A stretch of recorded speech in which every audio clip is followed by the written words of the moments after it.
नमस्कार, मैं हूँ वैशाली। आज की कथा है ज्योतिर्लिंग केदारनाथ की कथा। भगवान शिव की ज्योतिर्लिंग स्वरूप केदारनाथ की बड़ी महिमा है। शिव पुराण के अनुसार केदारनाथ अर्थात केदारेश्वर मूर्ति का सबसे सरल मार्ग है। जो भक्त इस ज्योतिर्लिंग के दर्शन करते हैं उनका जीवन सफल हो जाता है और वो सांसारिक बंधनों से मुक्त हो जाते हैं। भगवान शिव के इसी स्वरूप का दर्शन करके महाभारत जैसे भयानक रक्तपात करने के बाद भी पांडव अपने सारे पापों से मुक्त हो गए थे। इस ज्योतिर्लिंग का इतिहास बड़ा रोचक है। कहा जाता है कि जब पांडव अपने पापों का प्रायश्चित करना चाहते थे तभी उनकी भक्ति और साधना से प्रसन्न होकर भगवान शिव ने उन्हें दर्शन दी और उन्हें सारी दोषों से मुक्त कर दिया।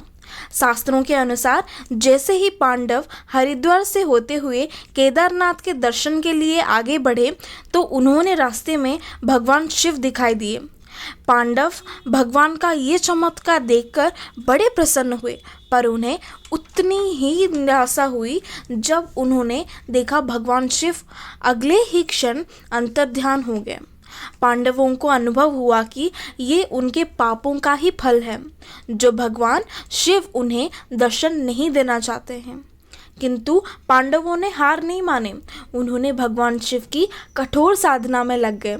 दरअसल सच तो ये था कि महादेव पांडवों को दर्शन देना ही नहीं चाहते थे, इसीलिए वे केदारनाथ के गुप्त कक्ष में रह गए।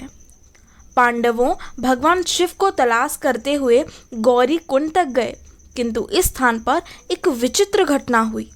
पांडवों में से नकुल और सहदेव को दूर एक षंड दिखाई दिया। भीम ने अपनी गदा निकाली और उसे मारने दौड़े।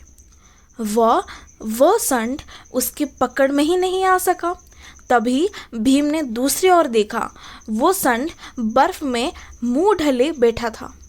भीम ने उसकी पूंछ पकड़कर उसे खींचना चाहा, पर तभी षंड का आकार बढ़ने लगा। जल्दी वो इतना बड़ा हो गया कि नेपाल के पशुपतिनाथ तक पहुंच गया। पुराणों के अनुसार पशुपतिनाथ भी ज्योतिर्लिंगों में से एक है।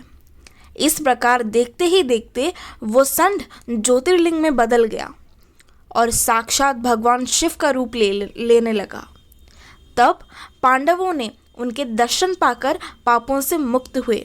जबकि एक दूसरी कथा के अनुसार हिमालय के केदार नाम के शिखर पर विष्णु के अवतार में श्री नर और श्री नारायण तपस्या करते थे। उनके लंबे समय की कठिन साधना से प्रसन्न होकर भगवान शिव ने उन्हें साक्षात दर्शन दिए और उनकी प्रार्थना पर विचार करते हुए ज्योतिर्लिंग के रूप में सदा वहीं बस करने लगे। तब से भगवान शिव के ये स्थान भक्तों के सारे कामनों को पूर्ण करता आया है। भगवान शिव का ये मंदिर मंदाकिनी घाट पर पहाड़ी की तरह ही बना हुआ है। भीतर अंधेरा होने के कारण यहाँ दीपक के सहारे ही महादेव के दर्शन होते हैं। इस दीपक को यात्रीगण घी डाला करते हैं, जिसमें उनकी कामना पूरी होती है। ओम नमः शिवाय।